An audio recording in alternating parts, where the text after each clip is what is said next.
Buenas, bienvenido a nuestro canal. Hoy le mostraré la función de cada terminal de este contactor. Ok, vamos a empezar. Aquí tenemos este contactor. Fíjense la marca Telemecanique. Aquí podemos ver los terminales de potencia que son L1, mírenlo ahí, L2 y L3. Ahí serán conectadas las tres fases que entran, o dependiendo de la que usted vaya a utilizar, ya sea una o dos, dependerá de lo que usted vaya a energizar con este contactor. Aquí la línea 1 se conecta por arriba, ¿verdad? En la L1, pero sale por T1. Se pueden dar cuenta ahí, T1. Entonces la L2, esta aquí, sale por T2. La L3 sale por T3. Esos son los terminales de potencia o de fuerza, lo que van a manejar directamente los equipos. Aquí, de este lado, ahora vamos a comenzar a hablar de la parte de control, los contactos de control. Esto es un contacto normalmente abierto, ahí lo dice, NO, Normal Open, está en inglés. Entonces dice que tiene número 13 aquí, pero cuando usted conecta por ahí o manda un potencial por ahí, una línea, esa línea tiene que salir por aquí.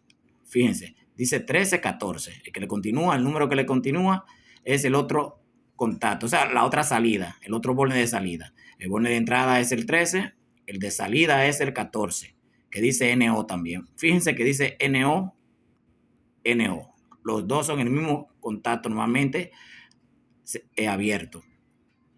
Simplemente cuando se energiza el contactor, entra esta parte aquí, este dispositivo, y se conecta por dentro como un interruptor normal.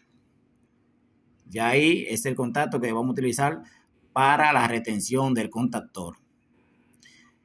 Luego que utilizamos ese contacto, cuando le demos al push button de start, que va en paralelo con el push button start, esos contactos normalmente abiertos, se puede quedar enclavado el contactor. Eso es lo que hace ese contacto. Para eso viene ese contacto. Simplemente para eso. Para conectarlo en paralelo con los dos bordes que tiene el contacto normalmente abierto de push button, el start. Ok. Ya estamos hasta ahí, ¿verdad? Entonces vamos a continuar con la parte de control.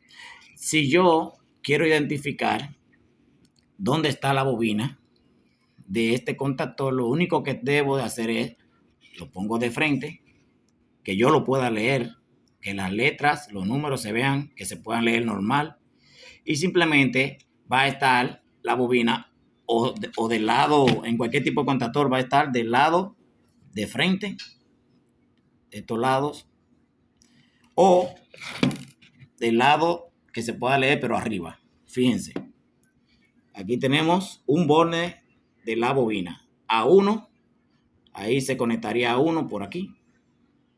Aquí está el borne, el tornillo que va a apretar el contacto, que es A1, y el otro sería A2. Bueno, el otro borne de la bobina, A2, ese contacto que está ahí. Se pueden dar cuenta.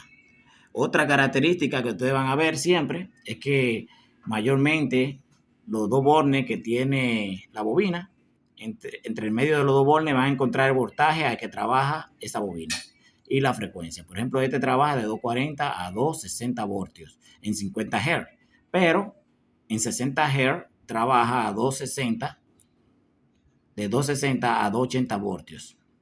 Simplemente con usted conexionar un borne A1 y A2 y conectarlo al voltaje que tenemos ahí, 220 puede ser, 200 voltios, hasta, y así más o menos, va a encender inmediatamente este contactor.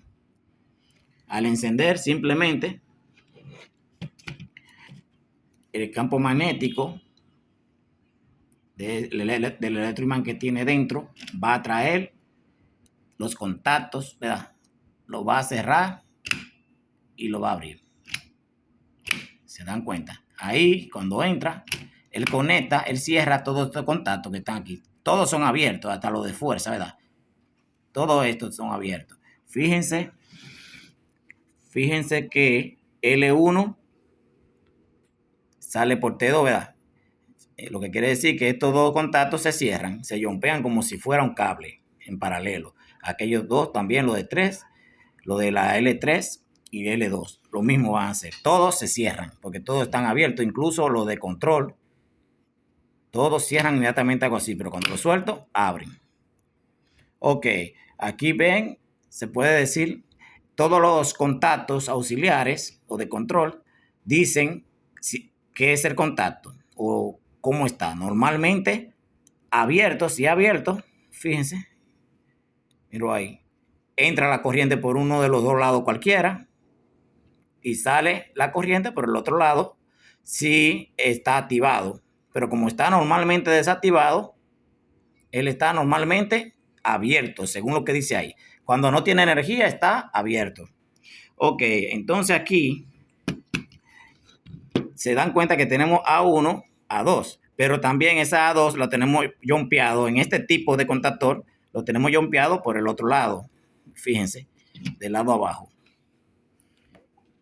Así uno gasta un poquito menos de cable si lo quiere conectar en alguna parte por ahí y así. Eso es lo que quería explicarle con respecto al contactor.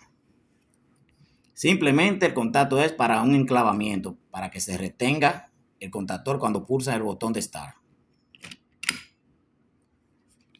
Ok, eso era todo por hoy. Siempre tengan pendiente identificar la placa. Donde usted la vea esa placa, posiblemente la mayoría de veces encontrará A1 o A2. Algunos tienen la placa arriba y tienen A1 aquí y A2 aquí, por este lado. Pero en este caso, la mayoría son como este. Eso es todo por ahora. Nos vemos en un próximo programa.